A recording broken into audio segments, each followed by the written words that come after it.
Hola a todos y a todas. Bueno, en esta sesión 2 vamos a abordar los aspectos generales del contexto histórico de la Ilustración siglo XVIII. Esto para redondear más la idea de el uso de la razón para llegar a la verdad, o el uso de la razón para conocer, justificar y argumentar ese conocimiento. Bienvenidos sean. Bueno, para ir más o menos generando un contexto breve y general, la Ilustración se define como un proceso histórico bastante relevante en el siglo XVIII, durante el cual floreció el pensamiento racionalista y liberal en Europa.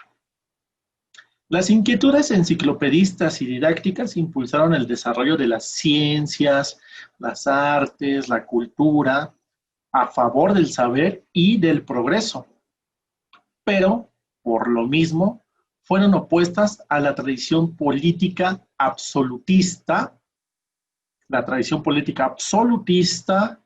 y a los dogmas religiosos predominantes y con bastante fuerza desde la Edad Media. ¿Qué se cuestionó? Ok, con la Ilustración se cuestionó el origen de la legitimidad, de la autoridad del soberano, así como las estructuras políticas. De igual forma, se exigió respeto a las libertades y los derechos naturales del ser humano.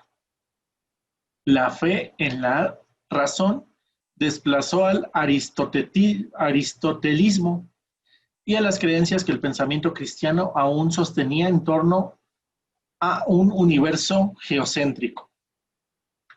Por otro lado, la ideología burguesa estableció una empatía con aquellos intelectuales ilustrados que promovían los nuevos conocimientos enciclopedistas. La enciclopedia es uno de los aspectos fundamentales en el periodo de la Ilustración.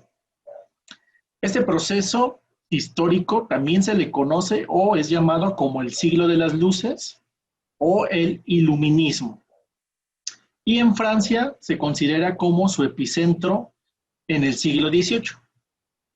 El pensamiento ilustrado propició el florecimiento del despotismo ilustrado cuando las cortes europeas dieron paso a nuevas ideas iluministas en esferas diversas. ¿Y en qué ideas se influenció o tuvo mayor repercusión este siglo de las luces?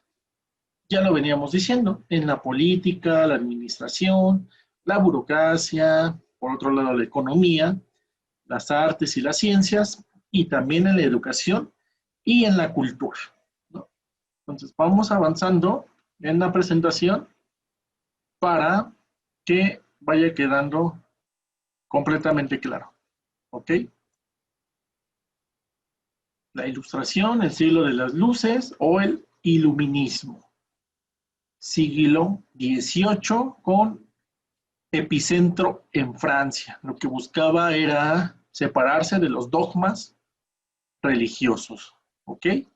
La Ilustración se originó y se desarrolló en Europa a mediados del siglo XVIII, el cual fue un movimiento histórico-cultural e intelectual europeo, teniendo como fenómeno histórico, simbólico y problemático a la Revolución Francesa. Tuvo lugar en la época de las revoluciones liberales y de las revoluciones burguesas. Este es un contexto histórico que apela mucho, ¿no?, a esta idea de las revoluciones burguesas. Siglo de las luces, iluminismo, ilustración, siglo XVIII. Al siglo XVIII se le conocerá como el siglo de las luces, pues la luz de la razón es la que mejor caracteriza un movimiento llamado ilustración. ¿Qué quiere decir con esto?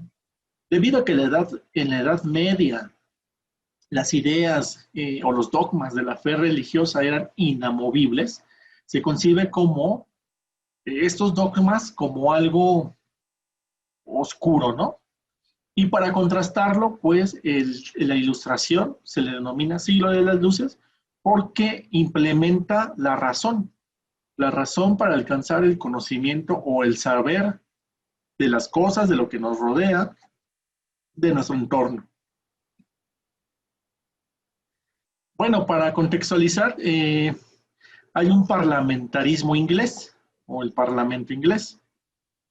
¿Qué quiere decir? El parlamento reemplazó al monarca, al rey, como la suprema fuente de poder en Inglaterra. Esto es también un aspecto muy, muy central. Las batallas entre la corona y el parlamento continuarían a través del siglo XVII y XVIII, pero el parlamento ya no estaba a disposición de la monarquía inglesa. ¿Okay? O sea, es como la idea de ir buscando la separación del dogma o de la religión del Estado, o de las leyes del Estado, o del gobernar, del cómo gobernar. El sistema parlamentario inglés se dividió en dos partes: el rey, cuyas funciones eran gobernar, elaborar leyes, controlar a la iglesia y cobrar impuestos, y el parlamento, el cual aprobaba leyes e impuestos dados por el rey y recibía las quejas y sugerencias del mismo. Aquí hay como una división de funciones, ¿no? Por un lado el parlamento inglés con las instrucciones propias del rey, las de gobernar, las de elaborar leyes, y el parlamento, la de aprobar esos mandatos, esas leyes, o implementar los impuestos dados por el rey. Después, el despotismo ilustrado. ¿Qué es el despotismo ilustrado? Es una manifestación política de los monarcas, pero absolutistas europeos de la segunda mitad del siglo XVIII, quienes aplicaron reformas ilustradas en sus estados con el objetivo de modernizarlos. La frase que caracterizó a este régimen fue: todo para el pueblo, pero sin el pueblo. Vean de qué tamaño es ese argumento, ¿no? Carlos III fue el principal ejemplo del despotismo ilustrado. Acá tenemos al buen Carlos III. La ilustración se basaba en la confianza, en la razón, en la libertad de pensamiento y en la crítica a las injusticias y a las desigualdades. Pero ni la estructura social estamental ni la monarquía absoluta permitían los rápidos cambios que reclamaban los ilustrados. O sea, ahí había como el barón de Montesquieu, filósofo y jurista francés, cuya obra se desarrolla en el contexto del movimiento intelectual y cultural conocido como la Ilustración. Va a ser uno de los impulsores o precursores de ese proceso histórico, ¿no? Por otro lado, está el reformismo borbónico, ¿sí? ¿Qué es el reformismo borbónico? Vamos a ver. Durante su reinado, los Borbones, se realizaron importantes reformas que pretendieron, siguiendo las tradiciones políticas y administrativas francesas, adaptar la monarquía española a su nuevo papel en Europa y en el mundo, tras la Guerra de Sucesión y la Paz de Utrecht. Entre esas reformas destacan los decretos de la nueva planta, que configuran una nueva realidad constitucional para España. Aquí tenemos a Felipe V como uno de los primeros reyes borbones de la monarquía española. Ahora bien, pasamos a las características de la Ilustración o los aspectos más relevantes del pensamiento. Aquí sí se requiere toda la atención porque es lo que más alude al objetivo del enfoque filosófico, ¿no? Ok. Estos son los aspectos más relevantes del pensamiento ilustrado y podemos mencionar los siguientes: el racionalismo, la búsqueda de la felicidad, el laicismo, el optimismo y la creencia en la bondad natural del hombre. Bueno, iniciamos con el racionalismo. Ok, el racionalismo. Bueno, el racionalismo es la razón como fundamento de todos los acontecimientos o los conocimientos acerca de los fenómenos naturales y humanos. Se le nombra siglo de las luces, refiriéndose a las luces de la lógica, de la inteligencia que debía iluminarlo todo. Y aquí ya tenemos algunos aspectos bastante relevantes. La lógica, esta lógica que en su momento vamos a ir abordándola. la inteligencia o el conocimiento, que bajo estas dos referencias debía de iluminar todo, ¿no? Después, la importancia a la razón. El hombre puede comprenderlo todo a través de su inteligencia.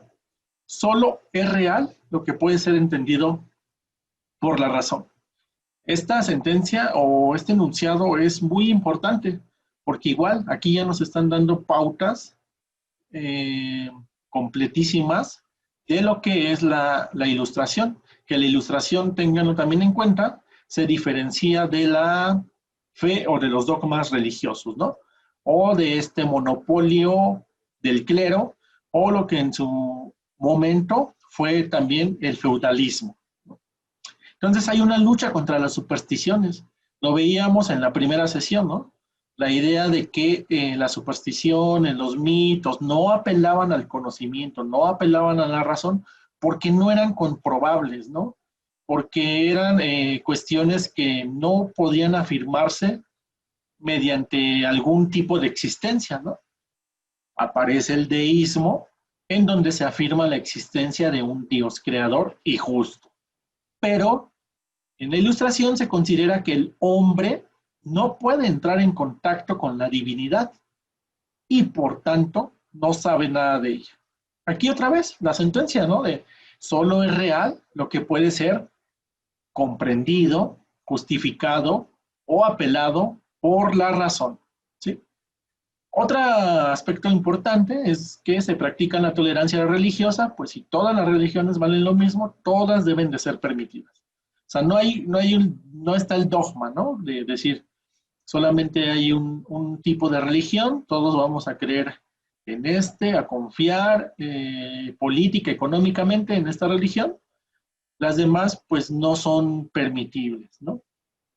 Entonces ahí se genera un tipo de persecución por querer imponer solo un juicio religioso. Pero en el racionalismo o en la ilustración se apela a que se da apertura a más de una religión, ¿no? Eso serían los aspectos generales del racionalismo, que implica la búsqueda de la felicidad. Se considera que la naturaleza se ha creado para que el hombre o los seres humanos sean felices. Pero para que la felicidad sea auténtica debe basarse en la propiedad privada, la libertad y la igualdad. Cuando los ilustrados citan la igualdad, no se refieren a la igualdad económica, sino a la política y legal, igualdad ante la ley. Aquí es como el ideal político republicano. Aquí igual que quede igual claro, es el aspecto ideal político republicano, que está basado también en la división de poderes y en los derechos inalineables e inherentes a la naturaleza humana. O sea, se utilizaba la ley, se utilizaba el juicio jurídico, pero para que el hombre o los seres humanos consigan la felicidad. Y la felicidad se basa en la libertad, en la propiedad privada y en la igualdad. ¿Ok? La igualdad, ¿cómo? No una igualdad económica, nos lo dicen acá, sino una igualdad política y legal. La igualdad de los seres humanos ante la ley. Entonces, este es el ideal político republicano en el cual se basa también muchos de los fundamentos de la ilustración, ¿sí?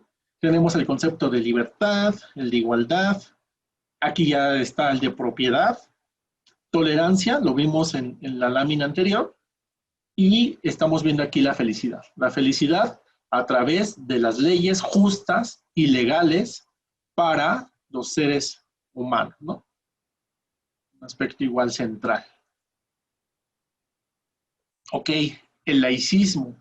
El laicismo, igual, todo está como conectado, estos fundamentos, pero viéndolos por separado es mejor para tener un panorama más amplio. El laicismo, cultura al margen del cristianismo y en algunos aspectos anticristiana. Esto tiene su explicación en cierto rechazo por parte de la Iglesia, de la forma de vida burguesa. La burguesía constituye una clase que, desde su aparición, vive del comercio, del préstamo con interés y, por supuesto, del lucro. Las virtudes cristianas son transformadas en virtudes laicas. Los ilustrados nunca hablan de caridad, amor al prójimo por amor a Dios, sino que emplean la palabra filantropía, que quiere decir amor al hombre por el hombre mismo.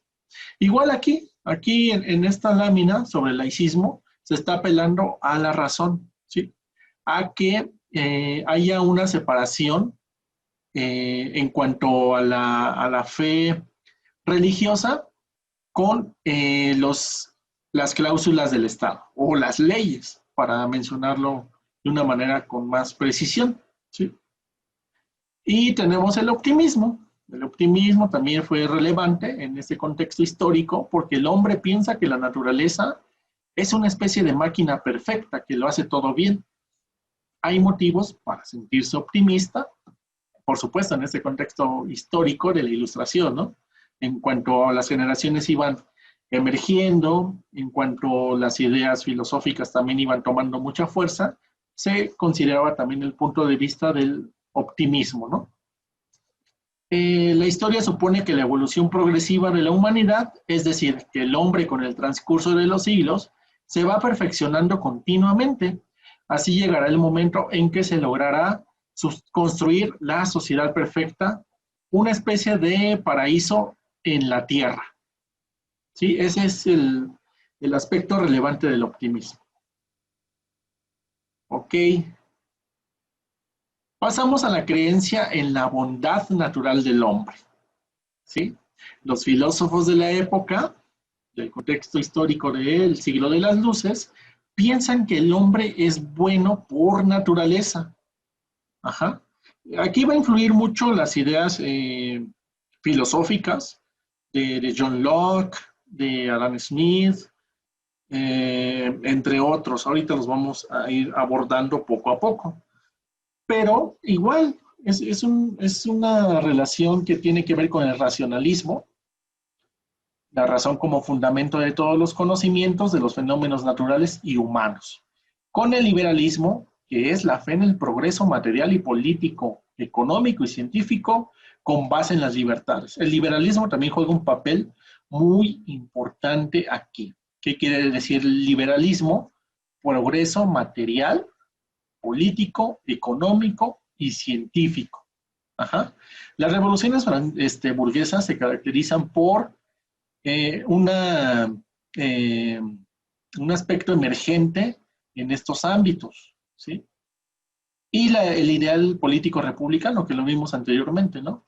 Que está basado en la división de poderes y en los derechos inalienables e inherentes a la naturaleza humana. La libertad, la igualdad, la propiedad, la tolerancia y la felicidad. Ajá. Entonces, sí será la creencia en la bondad natural del hombre. Ahora pasamos a los representantes, que como pueden ver, pues son varios, inclusive hay más, pero vamos a centrarnos solamente en algunos, ¿no? Bueno, se inicia con John Locke, 1632-1704. Filósofo inglés, filósofo empirista, viene de la corriente empirista inglés, que considera a la experiencia como la fuente del conocimiento humano, ¿sí? La experiencia genera conocimiento. Locke expone que el Estado o la sociedad política debe preservar las libertades y derechos naturales, pero si el soberano quebranta el pacto, el pueblo debe sustituirlo mediante la revolución, ¿sí? Esta idea liberal de Locke fue el fundamento de las revoluciones burguesas contra los regímenes absolutistas a finales del siglo XVIII, por ejemplo, en Norteamérica y en Francia, ¿sí? ¿Qué podemos tener en el contexto de Norteamérica? Bueno, se puede relacionar con la independencia de las 13 colonias inglesas de 1776 o la Revolución Francesa de 1789. Ajá. Ese es el John Locke. Después viene Charles Louis de Montesquieu. Es un importante precursor de las revoluciones liberales y en su obra, El espíritu de las leyes, fundamentó la necesidad de dividir los poderes en ejecutivo, legislativo, para conseguir el equilibrio dentro de una república. Aconseja limitar la autoridad del soberano para evitar excesos de poder en contra de las libertades civiles. Montesquieu también fue muy revolucionario en ese sentido de la división de poderes en su obra El espíritu de las leyes. Como pueden ver, la importancia de estos filósofos radica en generar la razón que ya no tuviera que ver con las especulaciones, con los mandatos de Dios o de dioses, sino más apegados a la razón, al raciocinio. ¿Y cómo van a estar más apegados a la razón o al raciocinio? A través de las leyes. Después tenemos a Voltaire. Él fue defensor de la tolerancia en la vida política y religiosa. Se le reconoce como una especie de dramaturgo que a través del teatro recreó en forma irónica las costumbres y los vicios de la nobleza francesa y del clero en decadencia, pero antes de la Revolución Francesa. Igual Voltaire, como lo dicen, ¿no? De manera de una cuestión irónica, y recuerden que también la Ilustración se caracteriza por emerger también el arte, la literatura, la música, ¿sí? O sea, fue un periodo muy, muy activo, ¿no? Un contexto histórico muy activo. Rousseau, intelectual francés, él, cuyos ensayos repercutieron en el rumbo de la Revolución de 1789. Él fue autor del Contrato Social, fue promotor de la soberanía popular, al afirmar que es la voluntad del pueblo la que debe influir en la elaboración de las leyes y en la elección de las autoridades. ¿Sí? Igual vamos viendo cómo todo tiene implicación en las libertades civiles de los seres humanos, ¿no? Tenemos a Descartes, igual gran impulsor de la Ilustración, y David Hume. David Hume es un filósofo escéptico del conocimiento y agnóstico a la idea de Dios. Otra vez, estos aspectos imprescindibles en donde también parte David Hume del empirismo inglés, de experiencia como conocimiento, lo que ya veníamos mencionando con John Locke, y esta idea, ¿no? de que la divinidad existe, pero no está justificada. No hay una razón o una racionalidad para decir que la divinidad ahí está, ¿no? Entonces, David Hume, también empirista inglés, y con alta aportación a esta idea de lo que es Dios. Escéptico, él. Nunca hay un yo, el yo es metafísico, decía. ¿Sí? ¿Qué quiere decir? O sea, el yo es una abstracción, ¿sí? Otra de las características de la Ilustración es de que se le da como un aspecto de crítica a la metafísica, ya que su corriente va más apegada a lo que es el empirismo, ¿no? Tenemos a Denis Diderot, a Baruch Spinoza, a Thomas Hobbes, por supuesto, a Newton con la revolución científica. Y esos son los representantes más sobresalientes. Aquí faltaría uno, que sería Adam Smith, ¿sí? Adam Smith.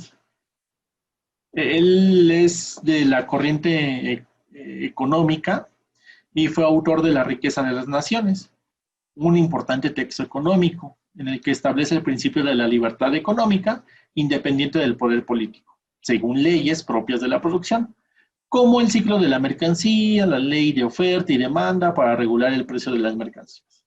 Forma parte él, Adam Smith, del liberalismo económico, que exige que el soberano no intervenga en asuntos relativos a la actividad productiva.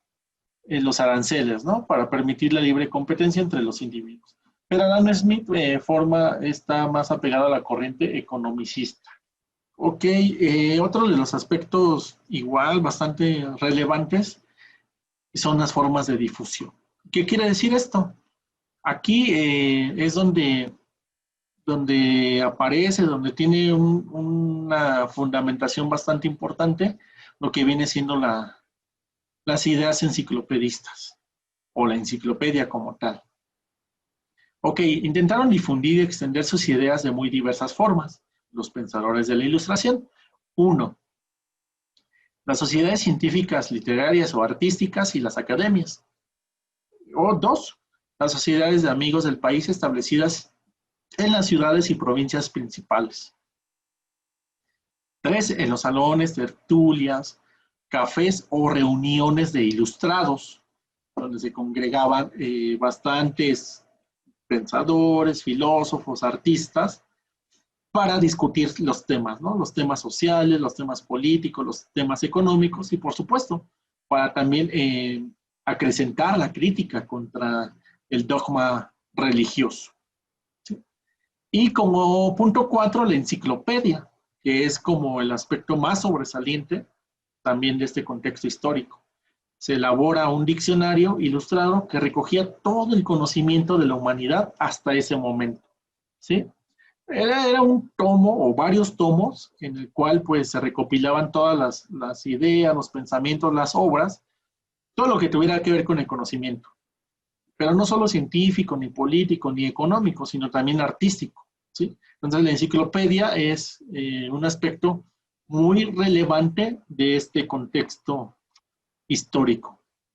Ok, para ir concretando entonces las ideas, el pensamiento de la Ilustración, siglo XVIII, se caracteriza por ser un pensamiento crítico y analítico.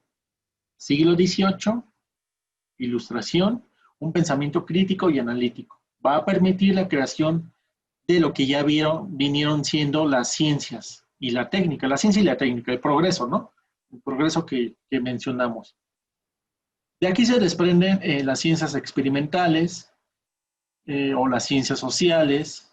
Por ejemplo, empezando el siglo se da lo que Newton conoce como la ley gravitacional. O sea, con eso, con esta ley, vemos también cómo le da un empuje al desarrollo de la ciencia y la tecnología. Por otro lado, las ciencias o teorías económicas, lo vimos con el pensador Adam Smith, y el comienzo del liberalismo mercantil, apegado a lo economicista.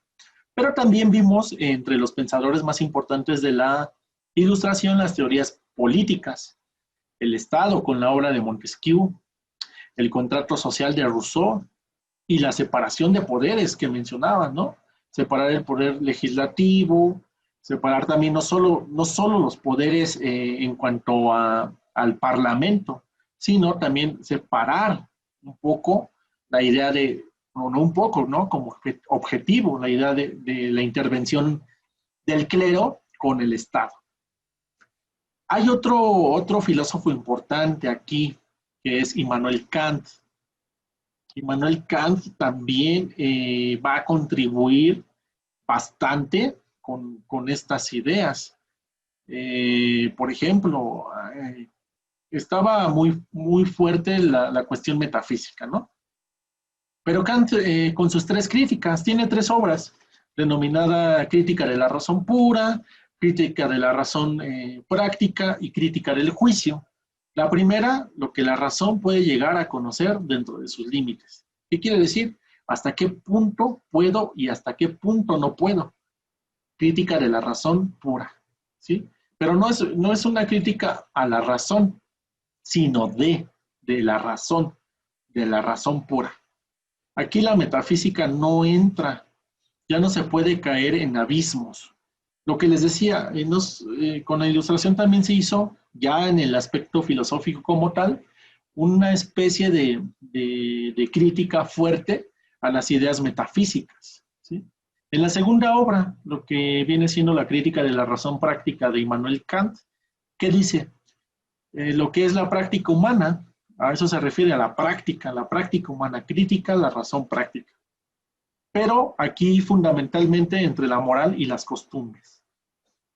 En su tercera obra, Crítica del Juicio, la crítica al discernimiento, cómo el hombre puede llegar a apreciar el arte y lo sublime, lo bello y lo sublime, otra de sus grandes obras. Entonces Kant quiere hacer como esta separación, ya en este contexto de crítica a las leyes, de críticas sociales, al clero, lo que fue en su momento el feudalismo.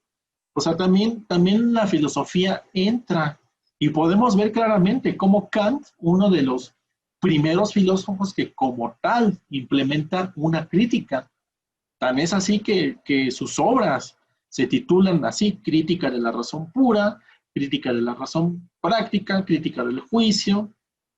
Entonces Kant también va a ser muy importante para las ideas de la Ilustración, ¿sí? Él decía, ¿no? Cuando las categorías y los juicios trabajan en el vacío, no existe ninguna experiencia a la cual pueda aplicarse intuiciones y categorías. Eso refiriéndose a la metafísica.